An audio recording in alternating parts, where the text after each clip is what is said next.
Hello everyone, Gumball here, and welcome back to the FTB Infinity Evolved mod pack, where today we're going to have a look at making nuclear power, because at the moment we have a single water wheel that's making like 5, I don't know, RF per tick, I think, which is terrible, especially when it comes to EU machines, but even bad when it comes to like thermal expansion as well. So what we want is a better power source, and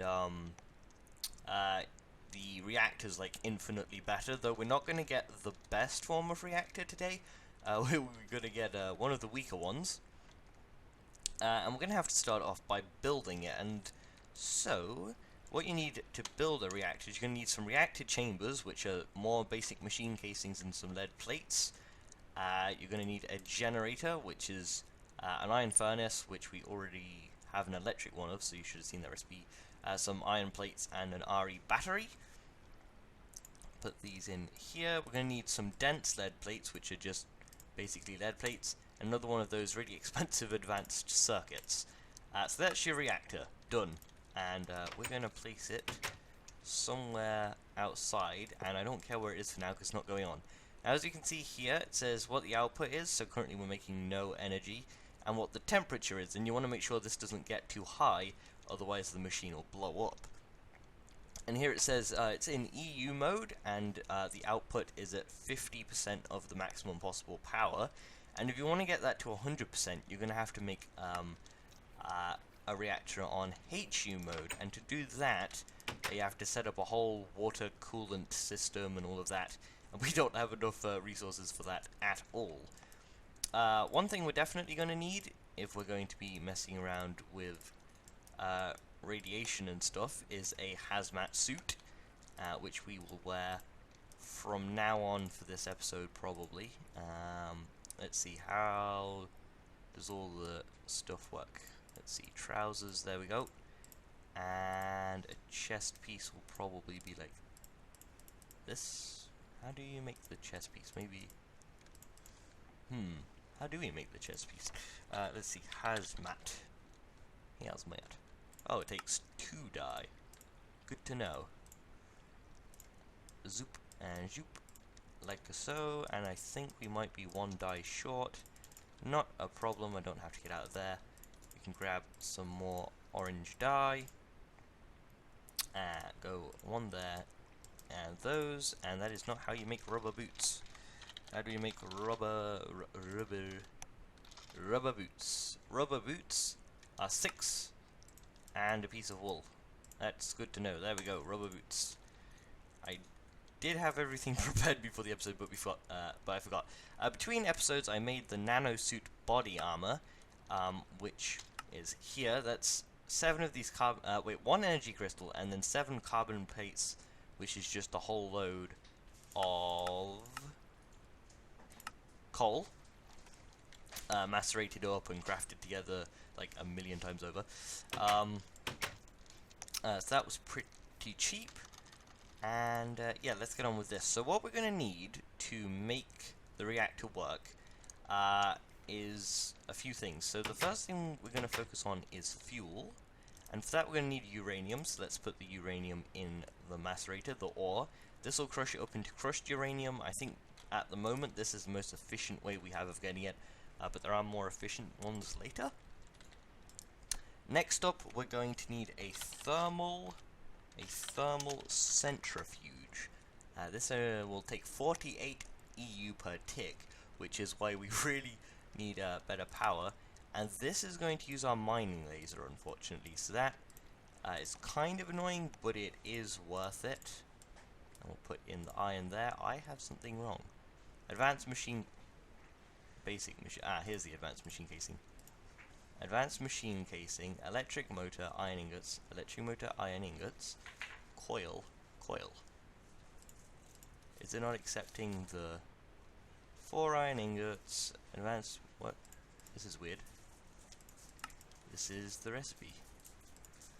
I'm very confused. Boom.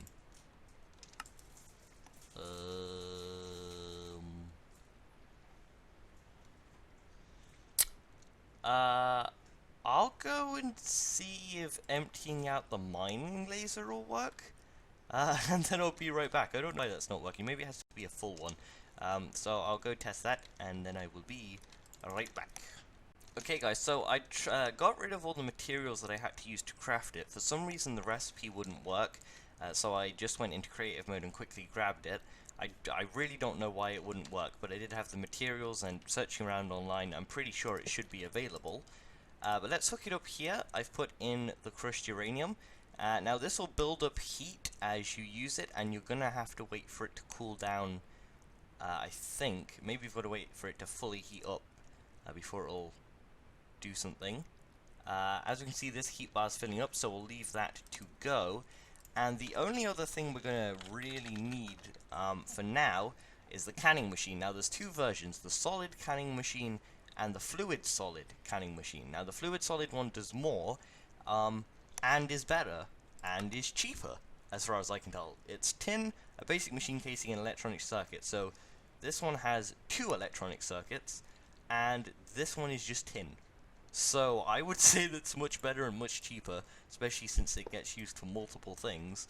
So yay. I really don't know why that's the case. That's kind of strange. We'll let this build up heat, and there's a few other things we're going to need. So we're going to need heat. Let's see. Heat vents, which are going to take quite a bit of iron. Let's quickly grab the iron bars we already have.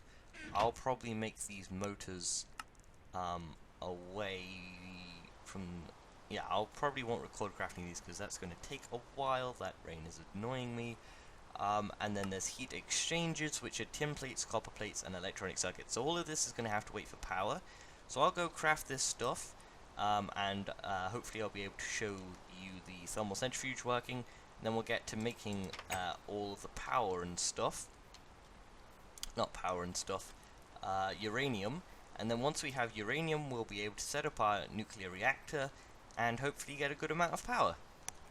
Okay guys, so the thermal centrifuge is running. I think the reason the recipe may not have been working is because there seems to be a bug with the power where somehow... Well, actually, wait. Oh, for a second I thought we were producing enough, but it turns out it's just sapping it out of our backlog, so that's alright. Let's start getting this stuff now. Stone dust is used for binder composite and CF powder. Will we ever need these? CF powder appears to be useless, and binder composite is used for conduit binders, which are used for a lot of Ender.io stuff. In fact, yeah, a good bit of Ender.io stuff, like piping and stuff, so that's all stuff that we'll eventually get into, so we'll keep that. And now we should be able to make our first piece of enriched uranium nuclear fuel. Now, to use the enriched uranium nuclear fuel, we're going to need a can, and it's called actually a fuel rod, not a can. Here, fuel rod empty, and that's by extruding an iron plate. I think I have a few left. I have one leftover iron plate. So we'll go to our metal former. We'll go to extruding and put that in. Hopefully we have enough power left over in there. It appears like we do. Over here we're getting more uranium, and I don't know if this uranium would usually cause you to get radiation poisoning, but yeah, it does. Let's quickly... oh shoot, that's for 3 minutes. Put our armor back on. That is slightly annoying that we're going to have this for 3 minutes. But now you know, which is the most important part. Gosh, this is probably super annoying to watch as well. Let's grab this stuff. We can make another piece of enriched uranium. And these pieces of enriched uranium, once we get a fuel rod, fuel rods can last quite a while. Do we want MOX? No, we want uranium. What's MOX? MOX nuclear fuel is even better, but that needs plutonium, which we'll eventually get to. I'll leave this to run and then get this. Oh no, it's rolled up. Here we go. Fuel rod. Get our canning machine. We can put in our fuel rod and enriched uranium. Let's quickly show this off, and then I'll get the rest done.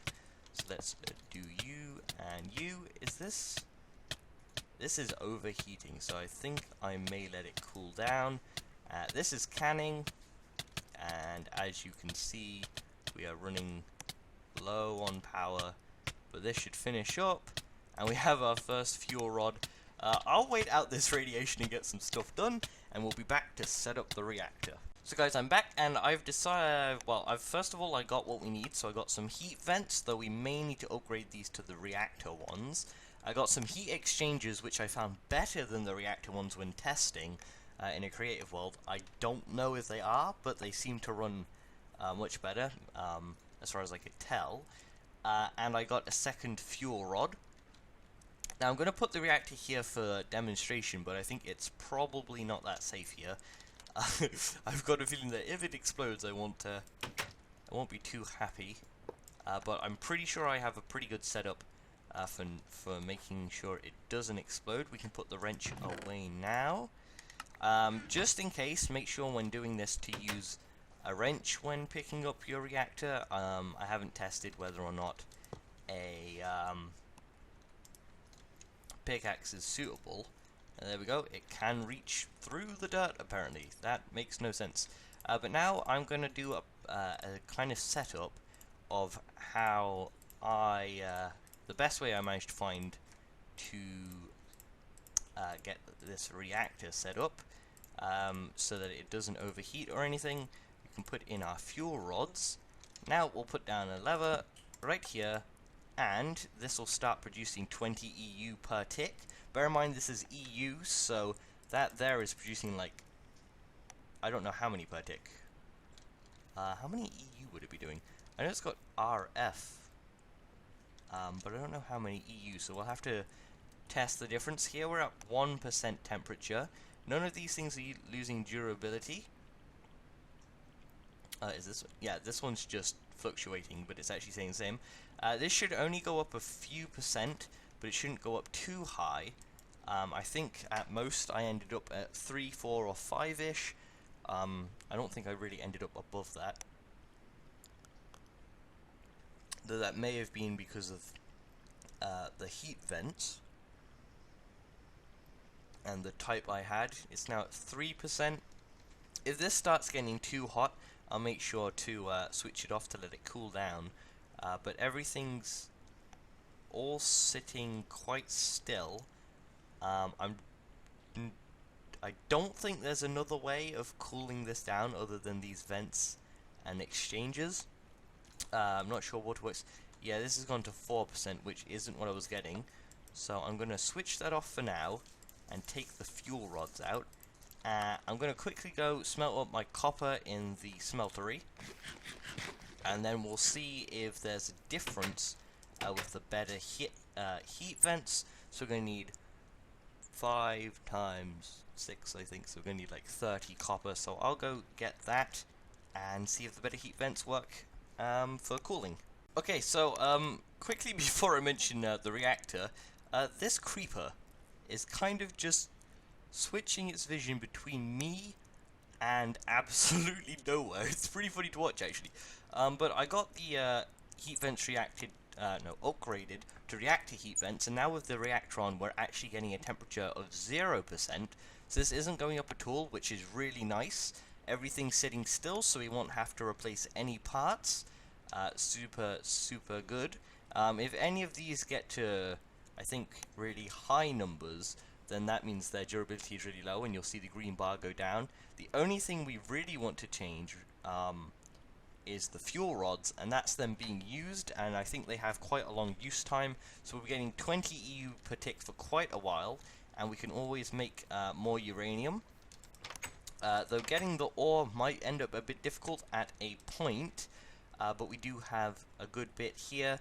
And to get more, that will tie into what we'll be working on next episode, hopefully, which I'll mention in a minute. But let's see how quick. As we can see, this is going now much faster than it was going before. If we try and power anything, we can't because we don't have any more cable. Well then, I have a connector. I think I'm entirely out of copper now, though, after upgrading those. Which is kind of annoying. Hopefully, I don't know, most of it got made into bronze. Yeah, there's still a bit of tin left. That's kind of annoying. It started going into bronze, and so the rest of it I just smelted in a furnace instead of bothering to... Why is this in here? That's weird. And instead of bothering to put it in the smelter... No! What am I talking about? Furnace. I meant macerator and... electric furnace. Gosh. I was going to say, what am I thinking? What else have I done? Nothing much really between episodes, but I think this episode has reached the finishing up point, so we got a cool reactor to power our machines with. We're going to be using that probably not to power our machines next episode, because in mind I have the, and I can take this off now. No, I can't. No, I can't. No, I can't. No, I can't. No, I can't. No, I can't. Put on the radiation suit. Oh my gosh, that would have killed me. I don't think that would have been a problem actually. Oh no, I would have respawned miles away. But yeah, next episode, hopefully, I'll have gathered enough copper and steel, or refined iron. No, we'll have steel, to craft, to build a huge multi-block called the Excavator from Immersive Engineering. Things 3D in this. Huge multi-block quarry kind of like thing. So it will dig up ores for us when we give it power. That'll be a really good system for us to get ore so that we can then upgrade the reactor first of all. Hopefully get a whole coolant system up. Once we've got that, we'll have a good chunk of power coming in. We won't be using fuel rods after that. Instead, we'll be using heat units and stuff, which will make definitely more power, which will be great. And then we can start looking at some of the really cool stuff in the pack. I can stop looking at this now. Especially on our way towards, this is what we're kind of focusing on at the moment, the creative energy cell. We need all of this stuff, and all of this stuff is expensive, and getting a good, healthy amount of power and resources is the way to go when starting this. I think we're going to want to get an AE system and auto-crafting set up if we're going to build this. So AE is the way to go, I think. Here we go, applied energistics, but everything is like, let's see. Let's say we just wanted to get a simple panel. That takes quartz glass, takes nether quartz dust and stain. No, panel's easy enough, but let's say we want to get the main thing that we need, which is a controller somewhere over the ring. There we go. We're gonna need Enderium, we're going to need Vibrant Alloy, we're going to need Galgadorian, which I can tell you for a fact is super expensive. We're going to need Nether Stars, we're going to need Cenarian stuff, which also takes Iridium, which takes Diamonds and Iridium, which takes MOX and RTG Fuel, which take Plutonium, and everything's super expensive. But anyway, enough with the blabbing. Hopefully you enjoyed this episode of the FTB Infinity Evolved mod pack.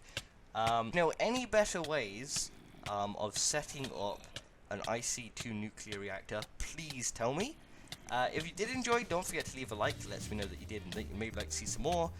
And I will see you again next time for some more FTB Infinity Evolved. Bye bye.